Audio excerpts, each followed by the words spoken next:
My fellow Americans, this is the 34th time I'll speak to you from the Oval Office, and the last. We've been together 8 years now, and soon it'll be time for me to go. But before I do, I wanted to share some thoughts, some of which I've been saving for a long time. It's been the honor of my life to be your president. So many of you have written the past few weeks to say thanks, but I could say as much to you. Nancy and I are grateful for the opportunity you gave us to serve. One of the things about the presidency is that you're always somewhat apart. You spend a lot of time going by too fast in a car someone else is driving, and seeing the people through tinted glass, the parents holding up a child, and the wave you saw too late and couldn't return. And so many times I wanted to stop and reach out from behind the glass and connect. Well, maybe I can do a little of that tonight. People ask how I feel about leaving, and the fact is, parting is such sweet sorrow. The sweet part is California and the ranch and freedom. The sorrow, the goodbyes, of course, and leaving this beautiful place. You know, down the hall and up the stairs from this office is the part of the White House where the president and his family live. There are a few favorite windows I have up there that I like to stand and look out of early in the morning. The view is over the grounds here to the Washington Monument, and then the Mall, and the Jefferson Memorial. But on mornings when the humidity is low, you can see past the Jefferson to the river, the Potomac, and the Virginia shore. Someone said that's the view Lincoln had when he saw the smoke rising from the Battle of Bull Run. But I see more prosaic things. The grass on the banks, the morning traffic as people make their way to work, now and then a sailboat on the river. I've been thinking a bit at that window. I've been reflecting on what the past 8 years have meant and mean. And the image that comes to mind like a refrain is a nautical one. A small story about a big ship and a refugee and a sailor. It was back in the early 80s, at the height of the boat people, and the sailor was hard at work on the carrier Midway, which was patrolling the South China Sea. The sailor, like most American servicemen, was young, smart, and fiercely observant. The crew spied on the horizon a leaky little boat, and crammed inside were refugees from Indochina hoping to get to America. The Midway sent a small launch to bring them to the ship in safety. As the refugees made their way through the choppy seas, one spied the sailor on deck and stood up and called out to him. He yelled, "Hello, American sailor. Hello, freedom man." A small moment for the big meeting. A moment the sailor who wrote it in the letter couldn't get out of his mind. And when I saw it, neither could I. Because that's what it was to be an American in the 1980s. We stood again for freedom. I know we always have, but in the past few years, the world, again, and in a way we ourselves, rediscovered it. It's been quite a journey this decade, and we held together through some stormy seas. And at the end, together, we're reaching our destination. The fact is, from Grenada to the Washington and Moscow summits, from the recession of 81 to 82, to the expansion that began in late 82 and continues to this day, we've made a difference. The way I see it, there were two great triumphs, two things that I'm proudest of. One is the economic recovery in which the people of America created and filled 19 million new jobs. The other is the recovery of our morale. America is respected again in the world and looked to for leadership. Something that happened to me a few years ago reflects some of this.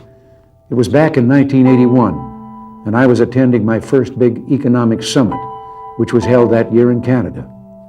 The meeting place rotates among the member countries. The opening meeting was a formal dinner for the heads of government of the 7 industrialized nations. Well, I sat there like the new kid in school and listened. And it was all Francois this and Helmut that. They dropped titles and spoke to one another on a first-name basis. Well, at one point, I sort of leaned in and said, "My name's Ron." But in that same year, we began the actions we felt would ignite an economic comeback. Cut taxes and regulation, started to cut spending, and soon the recovery began. 2 years later, another economic summit with pretty much the same cast. At the big opening meeting, we all got together, and all of a sudden, and just for a moment, I saw that everyone was just sitting there looking at me. And then one of them broke the silence. "Tell us about the American miracle," he said. Well, back in 1980, when I was running for president, it was all so different. Some pundits said our programs would result in catastrophe. Our views on foreign affairs would cause war. Our plans for the economy would cause inflation to soar and bring about economic collapse. I even remember one highly respected economist saying back in 1982 that the engines of economic growth have shut down here, and they're likely to stay that way for years to come. Well, he and the other opinion leaders were wrong. The fact is, what they called radical was really right. What they called dangerous was just desperately needed. And in all of that time, I won a nickname, the Great Communicator. But I never thought it was my style or the words I used that made a difference. It was the content. I wasn't a great communicator, but I communicated great things. And they didn't spring full bloom from my brow. They came from the heart of a great nation, from our experience, our wisdom, and our belief in the principles that have guided us for 2 centuries. They called it the Reagan Revolution. Well, I'll accept that. But for me, it always seemed more like the great rediscovery, a rediscovery of our values and our common sense. Common sense told us that when you put a big tax on something, the people will produce less of it. So we cut the people's tax rates, and the people produced more than ever before. The economy bloomed like a plant that had been cut back and could now grow quicker and stronger. Our economic program brought about the longest peacetime expansion in our history. Real family income up, the poverty rate down, entrepreneurship booming, and an explosion in research and new technology. We're exporting more now than ever because American industry became more competitive. And at the same time, we summoned the national will to knock down protectionist walls abroad instead of erecting them at home. Common sense also told us that to preserve the peace, we'd have to become strong again after years of weakness and confusion. So we rebuilt our defenses. And this new year, we toasted the new peacefulness around the globe. Not only have the superpowers actually begun to reduce their stockpiles of nuclear weapons, and hope for even more progress is bright, but the regional conflicts that rack the globe are also beginning to cease. The Persian Gulf is no longer a war zone. The Soviets are leaving Afghanistan. The Vietnamese are preparing to pull out of Cambodia. And an American-mediated accord will soon send 50,000 Cuban troops home from Angola. The lesson of all this was, of course, that because we're a great nation, our challenges seem complex. It will always be this way.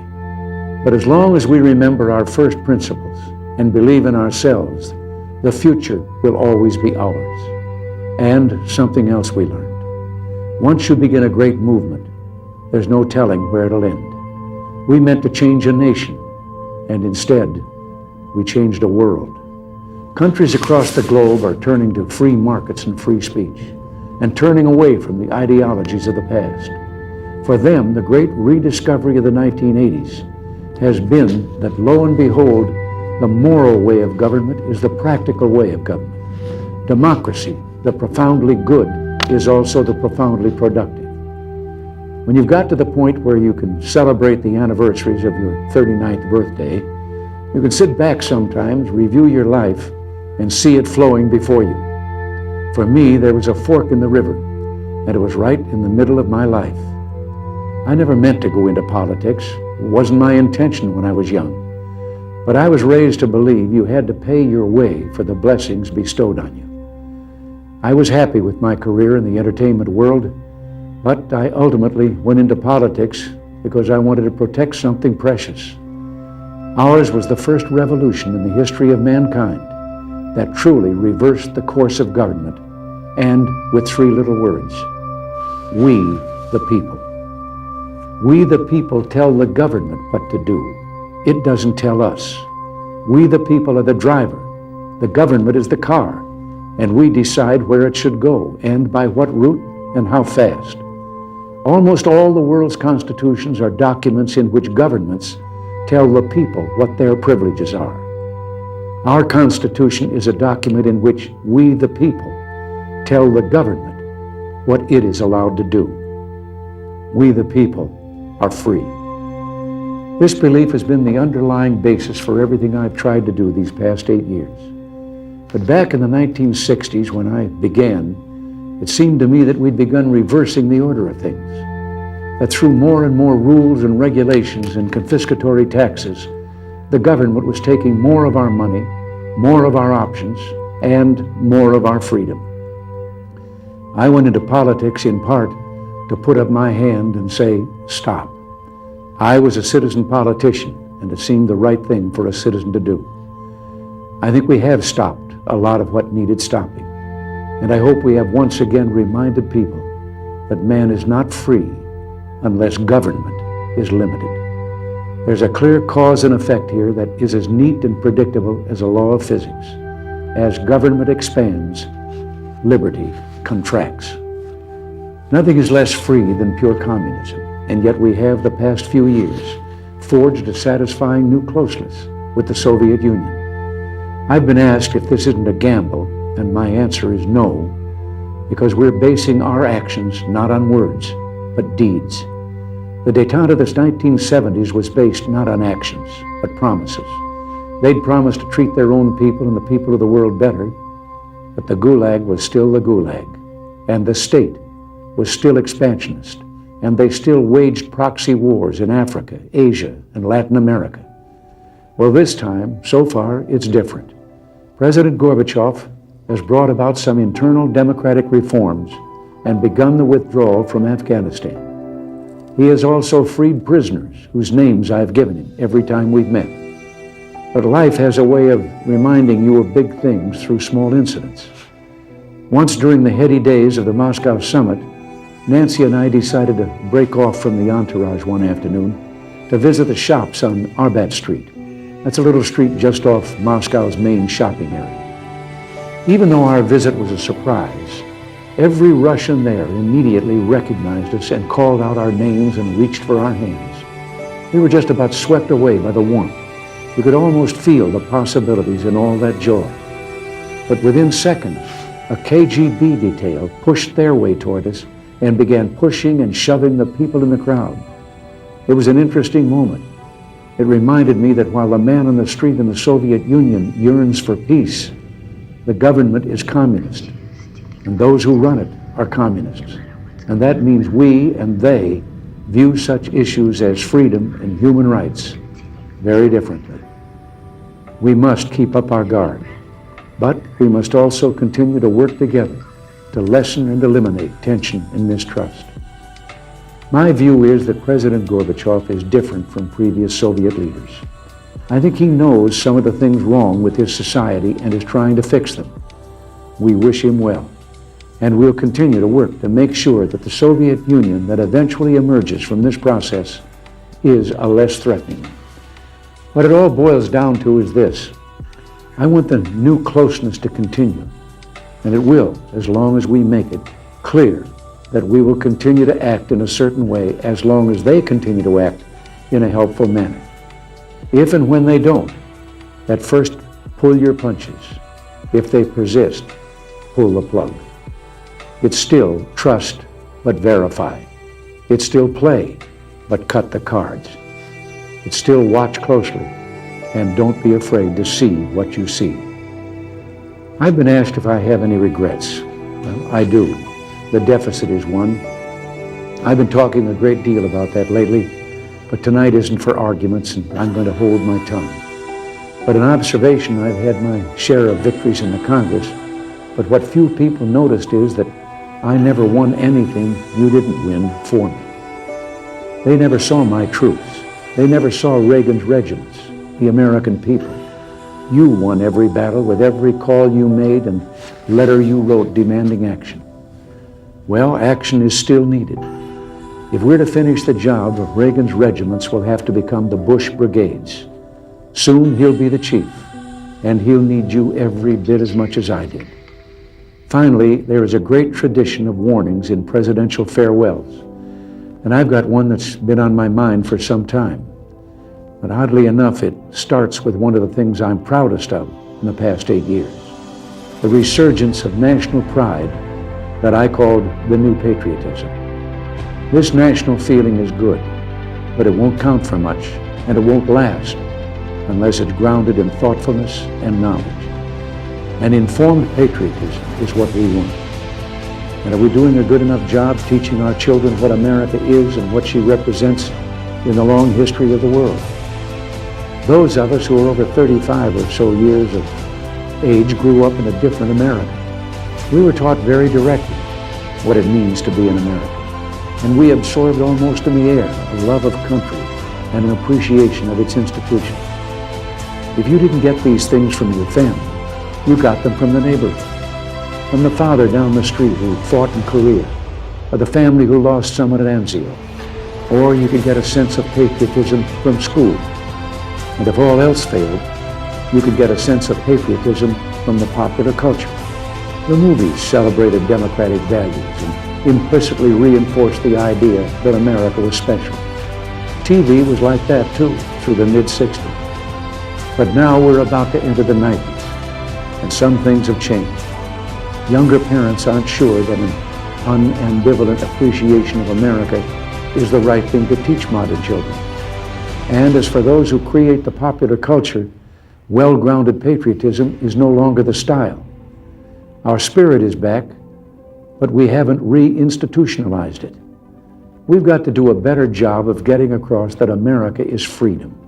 Freedom of speech, freedom of religion, freedom of enterprise, and freedom is special and rare. It's fragile. It needs production. So we've got to teach history based not on what's in fashion, but what's important. Why the Pilgrims came here, who Jimmy Doolittle was, and what those 30 seconds over Tokyo meant. You know, 4 years ago, on the 40th anniversary of D-Day, I read a letter from a young woman writing to her late father, who had fought on Omaha Beach. Her name was Lisa Zanata Henn, and she said, "We will always remember. We will never forget what the boys of Normandy did." Well, let's help her keep her word. If we forget what we did, we won't know who we are. I'm warning of an eradication of the American memory that could result ultimately in an erosion of the American spirit. Let's start with some basics. More attention to American history and a greater emphasis on civic ritual. And let me offer lesson number 1 about America. All great change in America begins at the dinner table. So tomorrow night in the kitchen, I hope the talking begins. And children, if your parents haven't been teaching you what it means to be an American, let them know and nail them on it. That would be a very American thing to do. And that's about all I have to say tonight, except for one thing. The past few days, when I've been at that window upstairs, I've thought a bit of the shining city upon a hill. The phrase comes from John Winthrop, who wrote it to describe the America he imagined. What he imagined was important because he was an early pilgrim, an early freedom man. He journeyed here on what today we'd call a little wooden boat. And like the other pilgrims, he was looking for a home that would be free. I've spoken of the shining city all my political life, but I don't know if I ever quite communicated what I saw when I said it.